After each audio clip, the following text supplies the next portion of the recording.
Hello everyone, and welcome back to another of the Eric the Car Guy RE video series. This video series is where I respond to your comments and questions that you post on the videos that I post. I'm responding in this video to the Jeep engine noise video.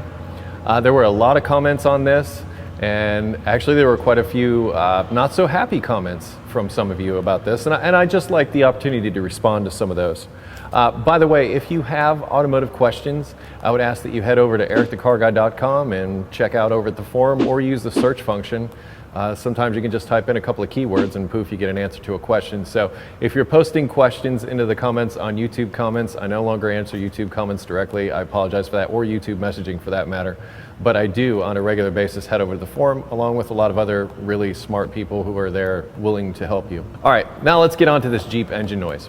I think the first thing that I need to say is that this Jeep belonged to a really good friend of mine. Like a really good friend of mine. So he wasn't a customer, so to speak. He was a friend. I had put a starter on, I think it was, that's why I showed that video first. It was like a week and a half or 2 weeks before. And in that period of time, that thing started making that wicked engine noise.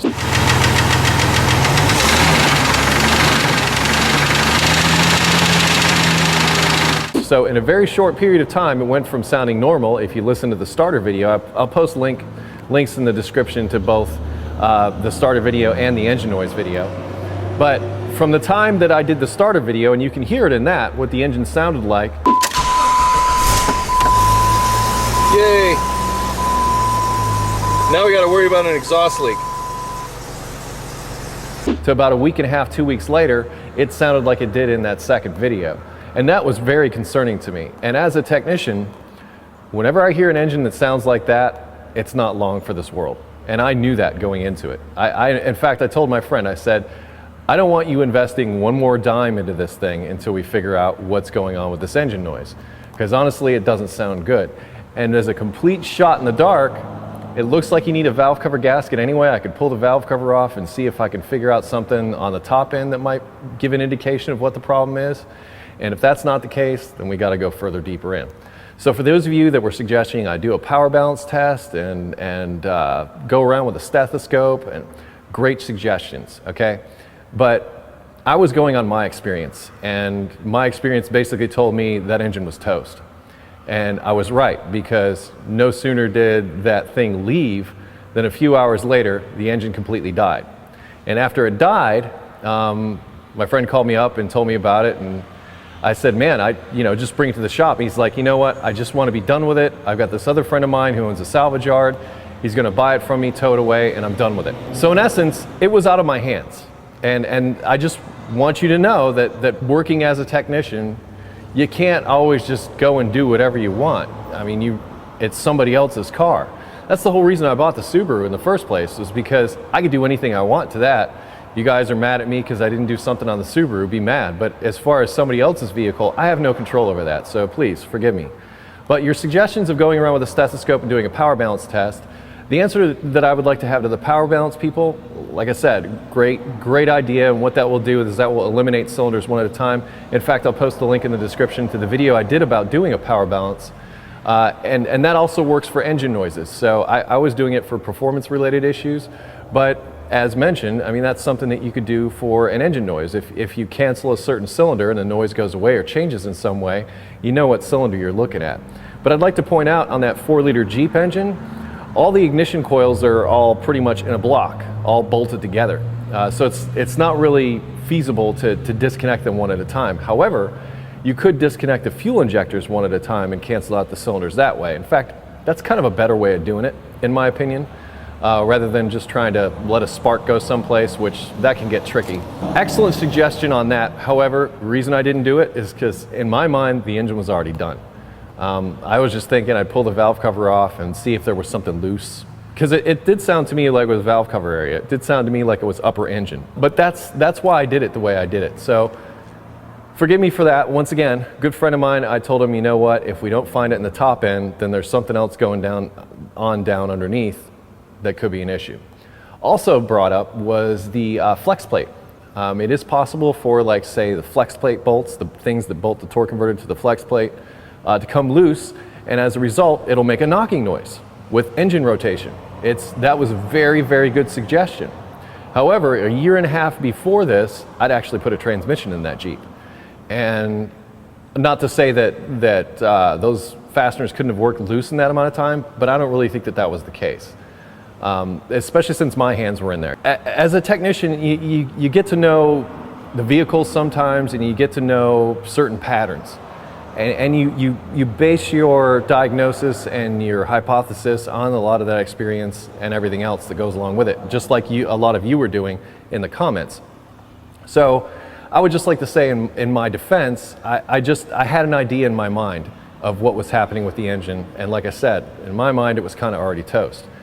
I wish, I haven't heard back from the person that bought the Jeep. I called him last week, and I still haven't heard back. I think somewhere along the line we'll have a resolution, and we'll find out what exactly happened with that engine, because I honestly don't know. But to me it was odd that it went from being pretty much quiet and fine after I replaced the starter, which would have nothing to do with that, go from being completely normal and fine to that in that short amount of time. So whatever it was, it failed quickly.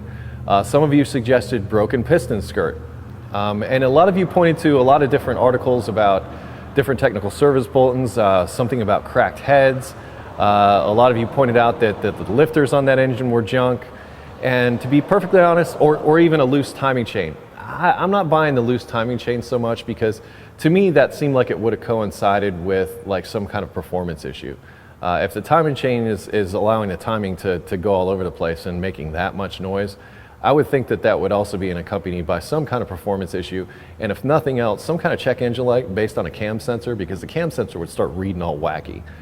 In fact, on Honda K-Series engines, I know this for a fact, when the timing chains on those start to stretch, or they don't actually stretch, when the timing chains on those start to wear, they will cause irregularities in cam timing, and it will set a cam sensor code. So people go in and replace a cam sensor, and it's really the timing chain that's at fault. And that's normally been my experience. Older, like 99, I don't know if that sensor is like fast enough to pick that up. I think it is, but I honestly don't know for sure. But I don't subscribe to the timing chain theory. A lot of you said spun bearing. I think that's a distinct possibility, but we aren't going to know, because if it failed after it left here, I don't think it was a lifter that failed. In fact, I don't even know how it failed. In fact, what I was told was driving along, heard a noise, lost power. That sounds to me more like connecting rod / bearing type situation in that instance. Or it could also be a broken piston skirt, or if the piston just let go completely or something. But until we know for certain, let's just put this one on the back burner. I know that may upset some of you, but I just wanted to answer and respond to some of those things that you pointed out, which a lot of you pointed out some very valid things. The video is actually longer than what I posted. I actually went so far as to remove a couple of the rocker arms just to take a look at those. That may show up at a later date sometime.